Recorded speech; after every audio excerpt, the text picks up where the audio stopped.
आगे वाला क्वेश्चन क्या है बाबू? अगला 3 नंबर का क्वेश्चन है एसपी बराबर 2000.50 एसपी बराबर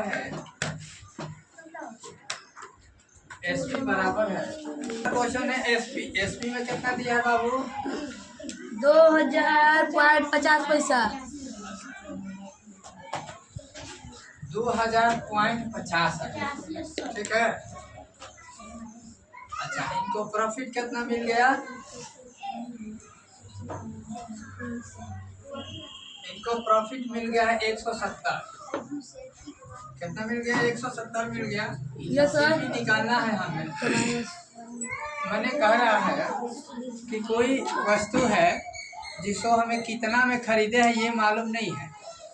कोई भी वस्तु है जिसको हम कितना में खरीदे हैं ये मालूम नहीं है, लेकिन यदि हम उसको जब 2050 पैसा में बेच रहे हैं तो उसमें से हमें कितना प्रॉफिट हो रहा है? 170 रुपये का प्रॉफिट मुनाफा हुआ। मैंने उतना बेचने के बाद 170 रुपये हमें बेची में बच गया, ज़्यादा में, ठीक है।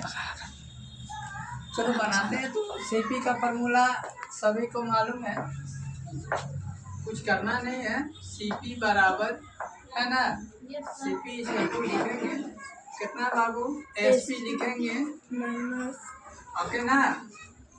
आप प्रॉफिट हुआ है ना जी, तो प्रॉफिट को घटाना होगा इसमें। Yes sir. Very good. Last जोड़ रहा है बाबू सीपी बराबर मिलाते रहना है। Yes sir. मिलाते रहना है कि हमारा जो आंसर है, जो सर बना रहे हैं उनसे मैच कर रहा है कि नहीं कर रहा है, ठीक है। आ जाओ। तो 2000 एसपी है, पॉइंट में 50 है, माइनस में प्रॉफिट दिया है 170 रुपया का, है ना जी। तो हम पहले भी बोले कि जब इसमें पॉइंट के बाद 2 अंक है तो इसमें भी हमें पॉइंट के बाद 2 अंक लेना होगा, समझ गया ना। अगर मान लो मीटर से सेंटीमीटर को घटाना है तो क्या करते हैं? या तो सेंटीमीटर को मीटर में कन्वर्ट करो, अन्यथा मीटर को ही सेंटीमीटर में कन्वर्ट किया जाता है। बात समझ गया ना। तो जब ये पॉइंट में है तो हमें भी इसमें पॉइंट में 2 अंक लेना पड़ेगा। बाबू क्या डिस्कस कर रहे हैं? ए बाबू तनु सिर्फा सिर्फी।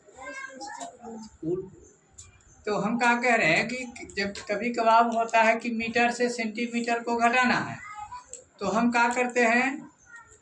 या तो मीटर को सेंटीमीटर में बदलेंगे या सेंटीमीटर को मीटर में बदल के घटाने का प्रयास, ठीक है। ऐसे न घटाएंगे। अब मीटर से सेंटीमीटर में घटाना है तो कैसे घटाएं?